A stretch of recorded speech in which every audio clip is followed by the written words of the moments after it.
Thanks for watching this Incubus guitar tutorial. Today we're going to be learning how to play Megalomaniac. Don't forget to hit like and subscribe to learn all your favorite tracks with full, complete, and accurate tab, and let's get right to it. It starts off with this.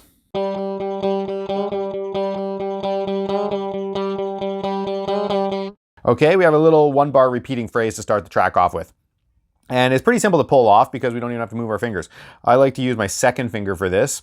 I put my second finger on the 5th fret of the D string, and then we also have the open G string above that. So it's actually the same pitch, 2 Gs. Okay, and we're just gonna down pick straight 8th notes. Okay, that's just 1 and 2 and 3 and 4 and. Okay, but the trick comes in where we don't want to play them all the exact same. We don't want to just,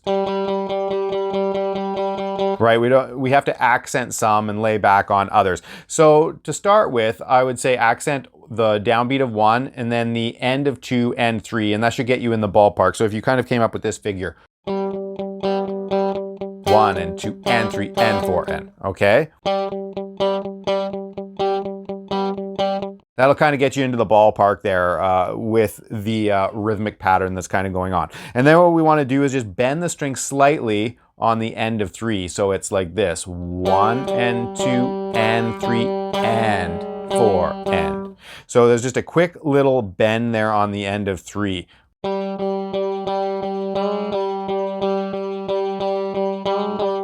Okay, and now we speed that up.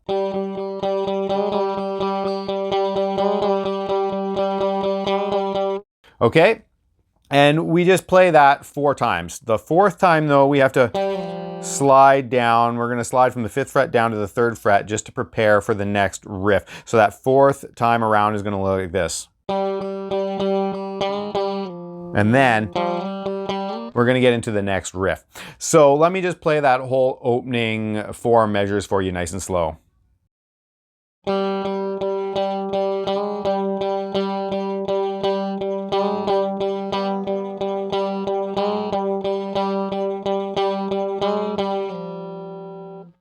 Okay, then our next riff.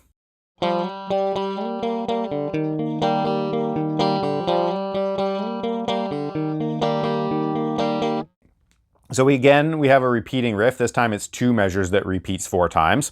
And so now we were down here on the 3rd fret of the D string, and we're gonna have that open G ringing on top of it again. So we hit that, slide back up to the 5th fret, hit that twice more. Now we're going to slide all the way up to the 8th fret and hit that twice more. Okay, so we have this.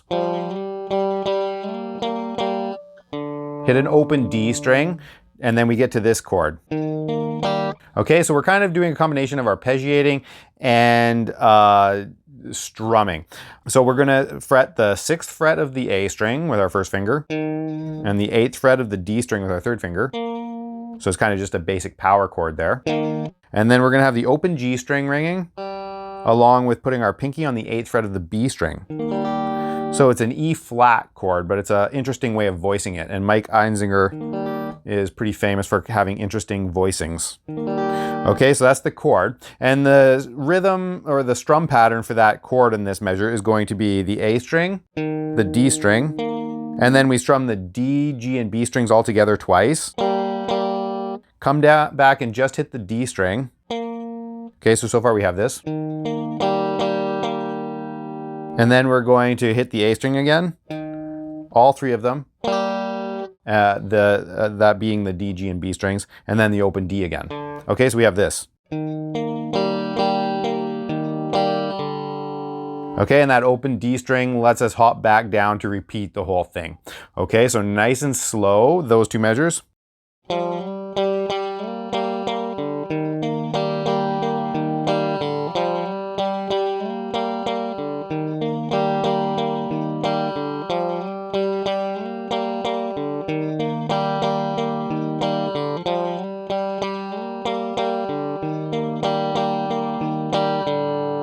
Okay, so we play that exactly like that 4 times, and then we play it 4 times again, but we change one little note here. The first measure is the same, and then we go back to this same chord,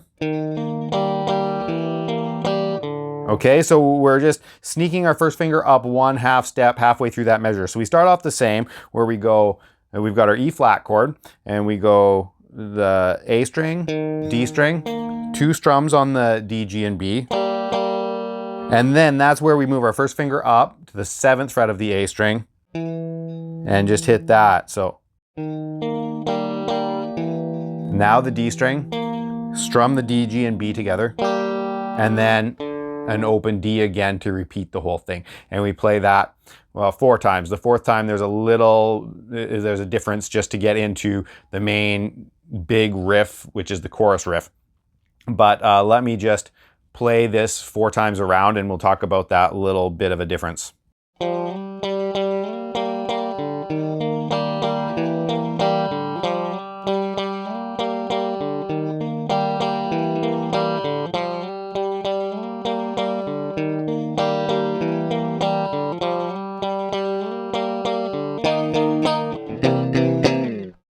Okay, so as you can see, I played the exact same thing 4 times, except the last measure,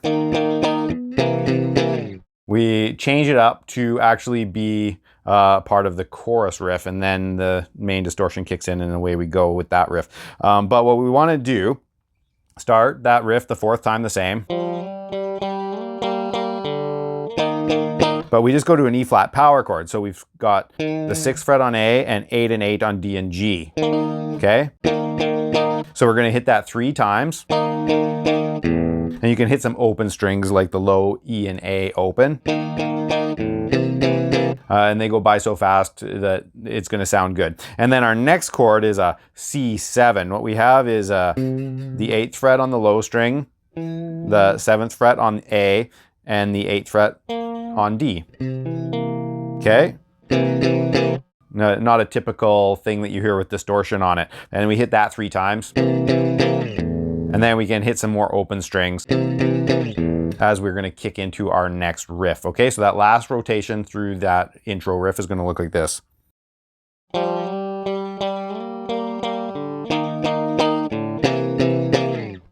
Okay, then we get into our chorus riff that goes like this.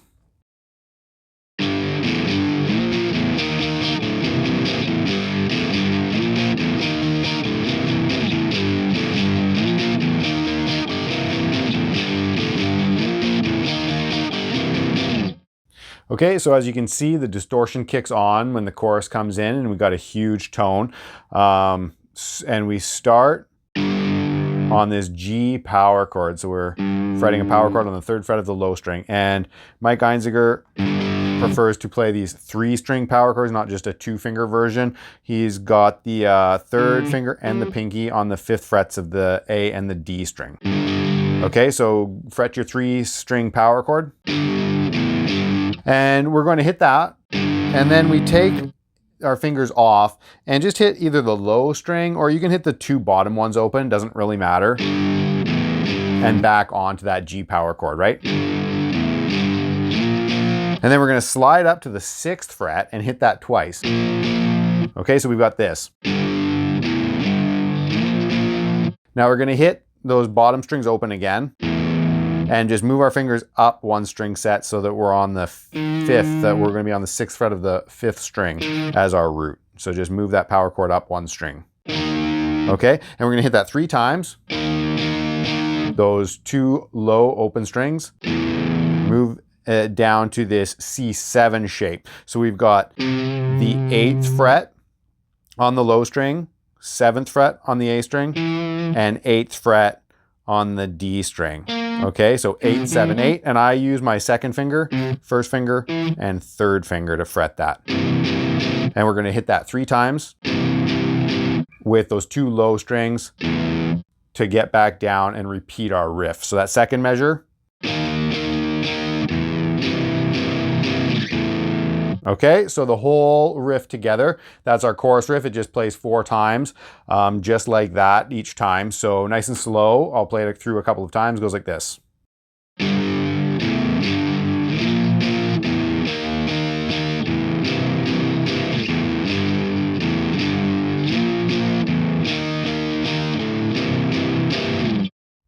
Thanks for watching my Megalomaniac guitar tutorial. I hope that you're finding it really helpful and that it's answering all the questions that you've had on this awesome tune. If you want more Incubus, then click here, or I'll have a link in the description for you as well. Don't forget that my tutorials come with on-screen tab, and I always try to make them as full and complete as possible. So if that sounds good to you, hit like, hit subscribe, and let's get back to it. And then we get into the verse riff, and it goes like this.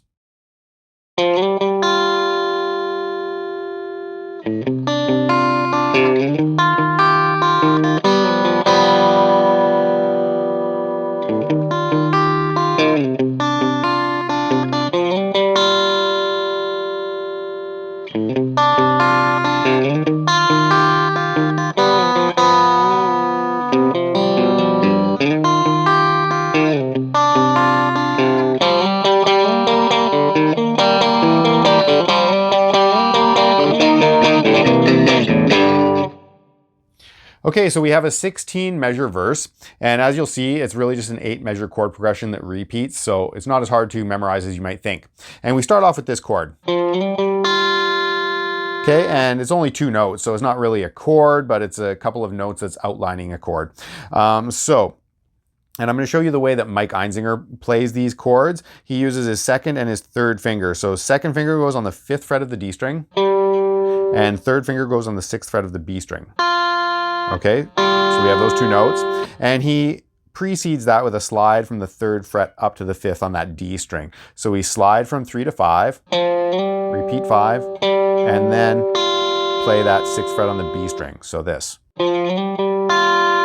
Okay, and another little nuance that I'll point out is that Mike also prefers hybrid picking for this verse section, which means that he's using a combination of his pick and fingers on the picking hand. He's not doing everything just strictly with his pick. So it's something that you might want to work on. It makes these large intervallic leaps a little bit easier to pull off. You don't have to be thinking about missing strings with your pick. So it's something that you probably will want to start working on if you're not comfortable with that yet. And if you are comfortable with it, then, use it, because that's what he does. So we play that chord, and then we get into our next chord is this. Okay, so we're going to have our 3rd fret on the A string. Use your pinky for the 3rd fret of the B string, and then the 1st fret of the high string with your index finger. So 3 notes.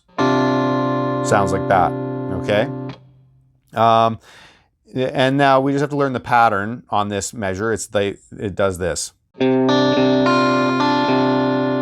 Okay, so we're gonna go A string, B string, A string, up to the high E string, and then B string, A string. Put that together. Okay, that's what you have for that measure. And another little subtlety that is in there is he precedes that chord with an open A. So we just hit an open A before you go to that first note on the 3rd fret of the A string. Okay, it's in there and adds a little bit to the riff, makes it flow a little bit. So we put those 2 chords together, sounds like this.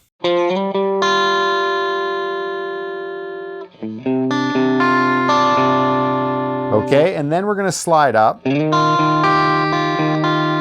to our next chord, which is very similar to what we just had, but our hand is going to open up by 1/2 step. It's a little bit bigger of a stretch. So what we have is the 6th fret on the A string and the 6th fret on the B string. So those 2 fingers are just going to slide up the A and the B strings from the 3rd fret to the 6th, and then that 1st finger is going to play the 3rd fret on the high string. Okay, so as you can see, it's just a little bit more of a stretch between the 3rd and pinky fingers and the 1st finger. And then we have this pattern.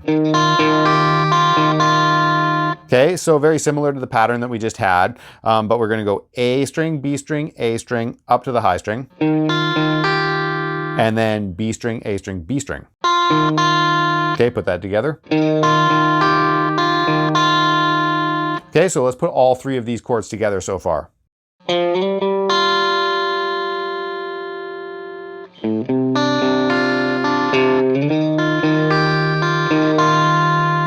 Okay, and now we have that. So again, I'm going to use hybrid picking here. I pluck the D string, G string, and B string all together. And I'm using my ring in middle on the G and the B with my pick on the D string. You could pick all of them at the same time if you want, totally up to you. But I prefer hybrid picking for that. So we're going to fret the 5th fret on the D string along with that open G and B, and then slide down to the 3rd fret, hit that 3rd fret again, and then hit all 3 of the strings again. Okay? So let's just put that so far together, what we've got. 4 chords now. It goes like this.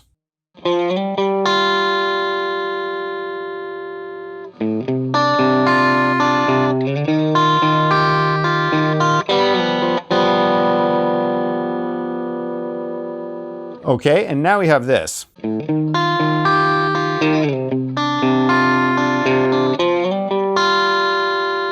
Okay, so that's where the chord progression repeats, is when we hit that again. So the next thing that we have, we're jumping back up to these 2 chords that we just had. So we can precede this with an open A again. Okay, so that's what we have to figure out. Pretty much the same patterns that we already had. So A string, B string, A string, up to the high string. And then go B string, A string. This time we're going to slide down to the 3rd fret. And then we're going to do our pattern from there. So A string, B string, A string, up to the high string, and then B string, A string, B string. And then from that point, we're going to start repeating the chord progression again. Okay, so our first 8 measures of the verse, nice and slow, goes like this.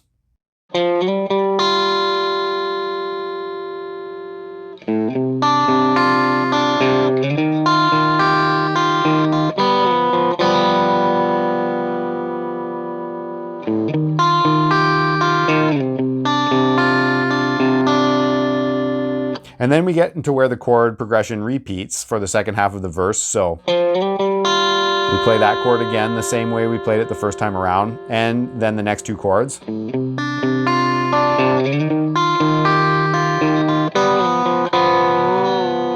And that is a slight difference there.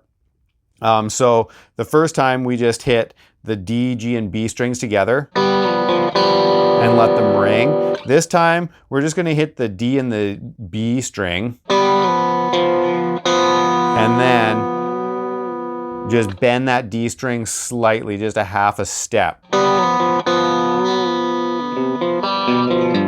And then a little bass run in the next measure.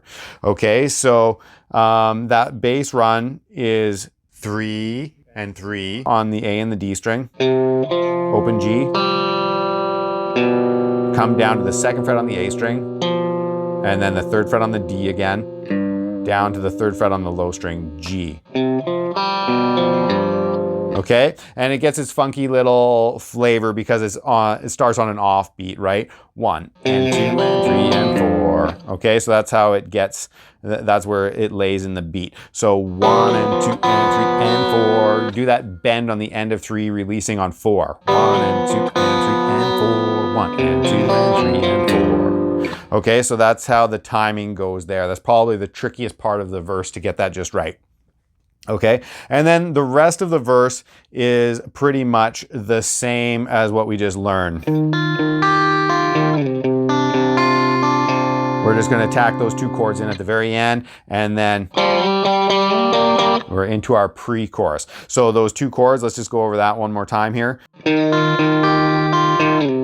Okay, so A string, B string, A string, up to the high E string, B string, A string, slide down to the 3rd fret, and then A string, B string, A string, up to the high E string, and then B string, A string.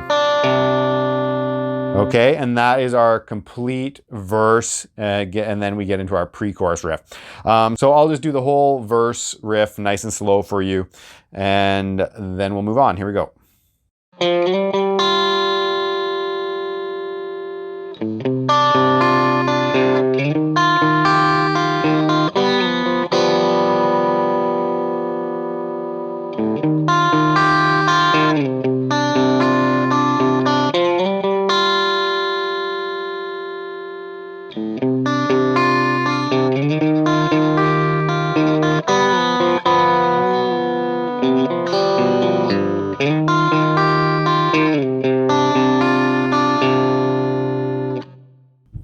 And one more little thing that we have to talk about in regards to the verse before we move on is the little fill that happens twice in the song. You hear it right after the first chorus and again halfway through the second verse. And it's just this.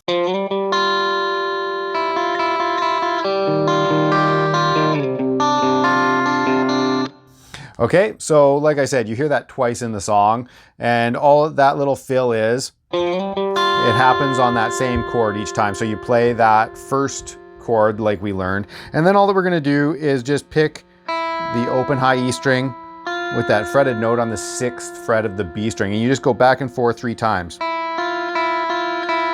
And then there's an open G in there before we get to the next chord, right?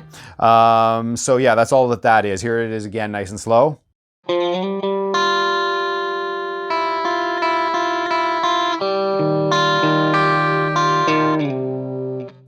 Okay, so throw that in those couple of times that it occurs and away you go. Now, we've already covered the pre-chorus and chorus riffs, but I'm just gonna give them a quick play together for you so that you can play along with me if you want and just see how that all sounds. So here we go with that.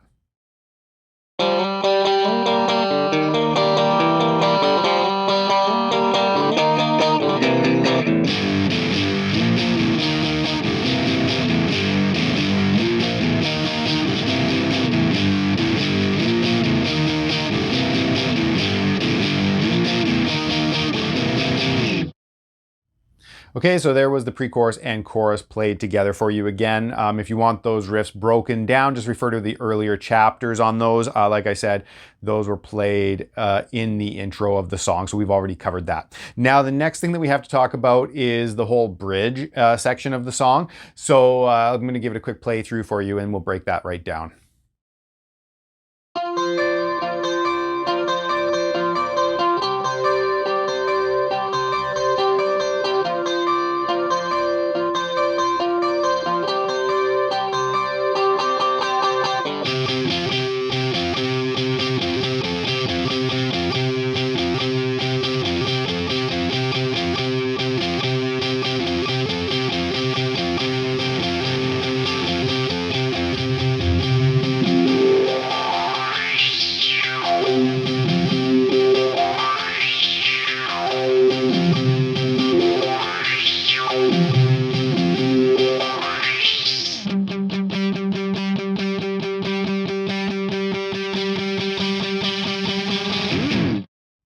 So the whole interlude and bridge section starts at 3 minutes and 15 seconds on the album.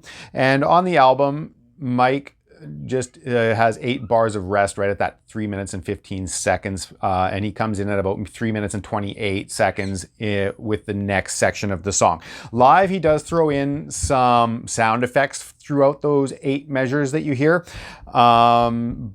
So you could experiment with a few effects. It's a little bit beyond the scope of this lesson to really get into everything that he might be doing, but a nice little tip for you might be a phaser or some other pitch altering effect, and then a delay after that. And when you combine some sort of a pitch altering effect with the delay, you can create some really cool sound effects quite easily. So you can experiment with that.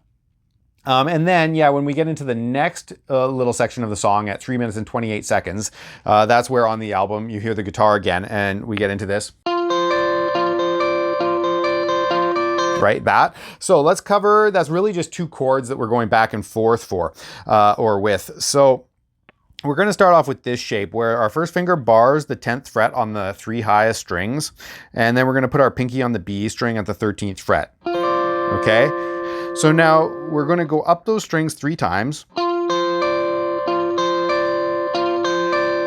And then we're going to come down to the B and the G, and then E, B, G.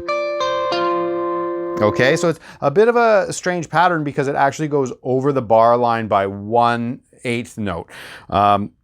We've got this pattern. And the other tricky thing is the syncopation. We're not starting on a downbeat. It's 1 and 2 and 3 and 4 and 1 and 2 and 3 and 4 and 1. Okay, and then we're going to change chords and just repeat the exact same arpeggiating pattern. So we're going to put our 3rd finger down on the 12th fret of the G string. We've got those 3 notes now, and it's the exact same arpeggiating pattern.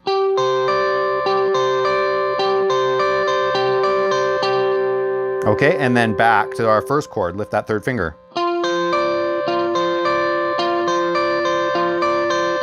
And then we're only gonna throw in one measure of that second chord the second time around.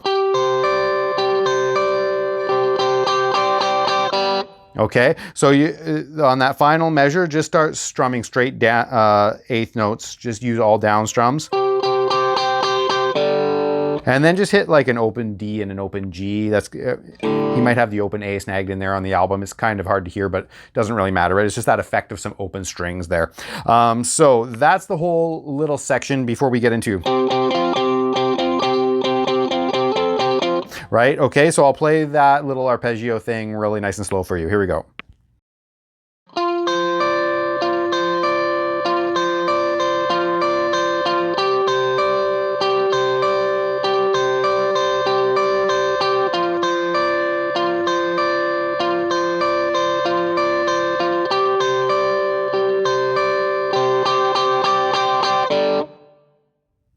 Okay, and then we jump into,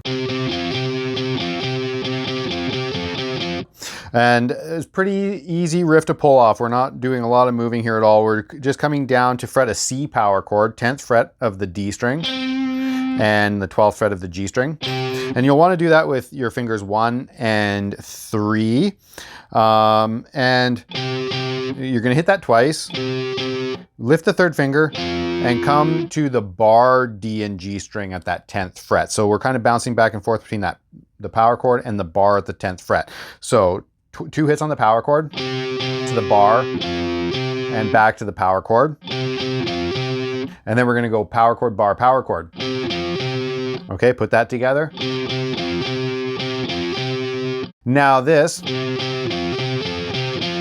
a little bit of a stretch between your third finger and pinky might make a lot of you want to use your second finger for that instead of the third, which is fine, but I prefer using my third finger, and I believe Mike does as well.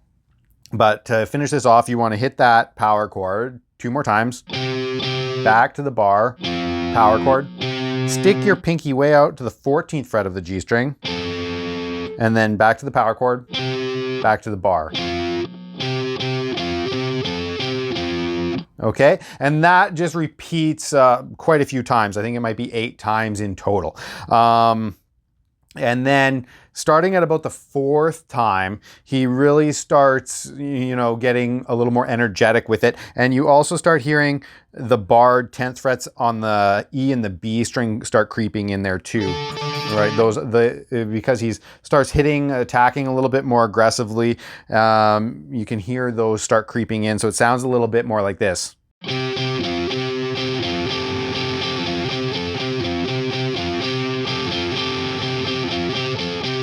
Right, you can hear those because you'll really just be barring all the 10th frets for that effect, and just kind of let them ring in there randomly, and you'll get a nice, cool little vibe with that going. Now, another thing that you hear on the album is the effects. There's quite a bit of delay and filter effects happening. And I'm not sure exactly what pedal he used, but it would have been something like a envelope filter, which is kind of, it uses the pick attack to move a peak through the frequency spectrum depending on how hard you're hitting. So the more aggressive you hit the strings, then it'll move that peak higher through the higher frequencies, and then hit a little bit lighter and it's going to sweep back through the lower frequencies. So that's how he'd get that filtering swooping going.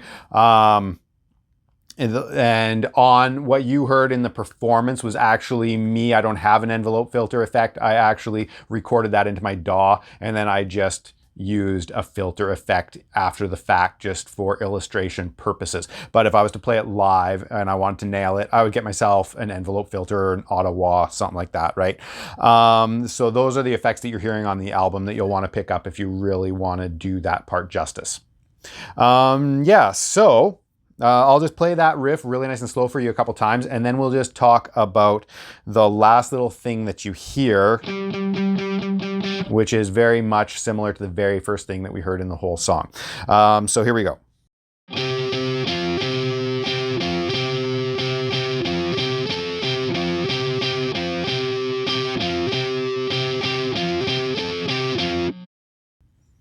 right? And like I said, just play that 8 times.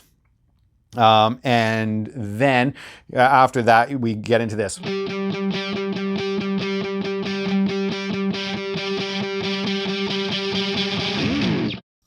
And then we're into the chorus and our outro. So all that is, go just like we did in the intro. We're gonna fret the 5th fret on the D string along with the open G. And so it's the same note, the same pitch, 2 Gs. And we're gonna put a palm mute on that. And again, you're kind of accenting a little bit here and there. You're not just playing everything the exact with the same pick attack, right? You're kind of varying the pick attack to create a little bit of feel there. And you're gonna do 2 measures where you're just doing that. And 4 and 1 and 2 and 3 and 4 and then on the 3rd measure, take your palm mute off. And then the 4th measure there, you're just gonna gradually bend the 5th fret on the D string that you're fretting. Just gradually bend it up just a little bit, not a huge bend, just, you know, a little 1/4 step bend or up to maybe 1/2 step, but just a gradual little bend. You're just, you know, gradually bending it. And you just wanna go up to beat 3, 1 and 2 and 3, and then we're in to our final chorus. So I'll just link those together for you one last time.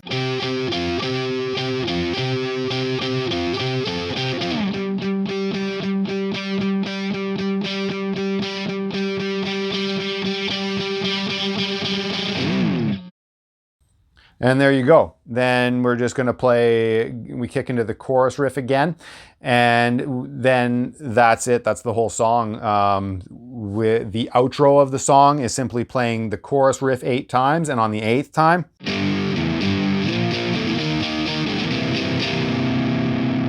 you just end on that C7. Sounds like he might just be bending the strings a little bit as it fades out. And there's your outro. So thanks a lot, guys, for watching this Incubus Megalomaniac guitar tutorial. I hope you found that really informative. I enjoyed learning this song. It has a lot of nuances, and I'm going to be doing a lot more Incubus in the future because, yeah, I like wrapping my head around that cool stuff, and it was awesome to learn it, and I'll see you next time.